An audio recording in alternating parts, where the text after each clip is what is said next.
मेरे प्यारे भक्तजनों, अब मैं आपको छठे विश्राम से आगे की कथा सुनाती हूँ। पराए धन, पराई स्त्री पर मन चलाने वाले दुष्ट चोर और जुआरी बहुत बढ़ गए। लोग माता पिता और देवताओं को नहीं मानते थे और साधुओं की सेवा करना तो दूर, उल्टे उनसे सेवा करवाते थे। श्री शिव जी कहते हैं कि हे भवानी, जिनके ऐसे आचरण हैं उन सब प्राणियों को राक्षस ही समझना। इस प्रकार धर्म के प्रति लोगों की अतिशय ग्लानि, अरुचि, अनास्था देखकर पृथ्वी अत्यंत भयभीत एवं व्याकुल हो गई। वह सोचने लगे कि पर्वतों, नदियों और समुद्रों को बोझ मुझे इतना भारी नहीं जान पड़ता है जितना भारी मुझे एक परद्रोही, दूसरों का अनिष्ट करने वाला लगता है। पृथ्वी सारे धर्मों का विपरीत देख रही थी, पर वह रावण से भयभीत हुई कुछ नहीं बोल सकती।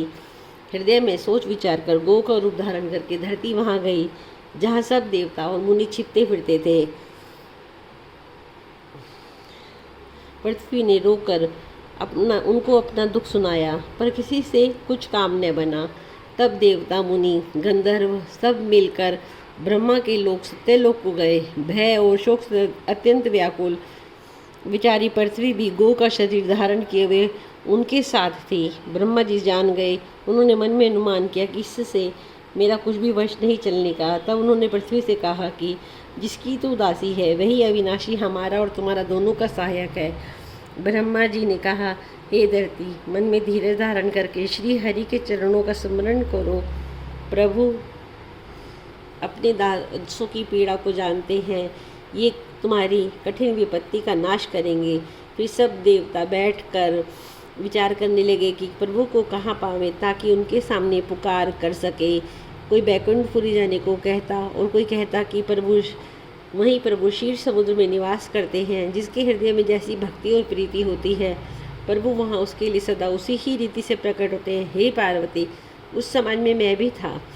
अवसर पाकर मैंने एक बात कही, हरि व्यापक सर्वत्र समाना, प्रेम ते प्रकट होई मैं जाना।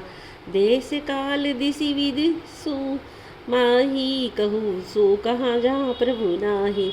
मैं तो ये जानता हूँ कि भगवान सब जगह समान रूप से व्यापक है। प्रेम से वे प्रकट हो जाते हैं। देश, काल, दिशा, विदिशा में बताओ ऐसी कहाँ कौन सी जगह है जहाँ प्रभु ना हो। अग जग में सब रहित विरागी, प्रेम ते प्रभु प्रगटे जिमि आगी।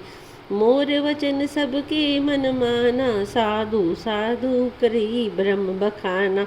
वे चराचर में व्याप्त होते हुए भी सबसे रहित हैं और विरक्त हैं।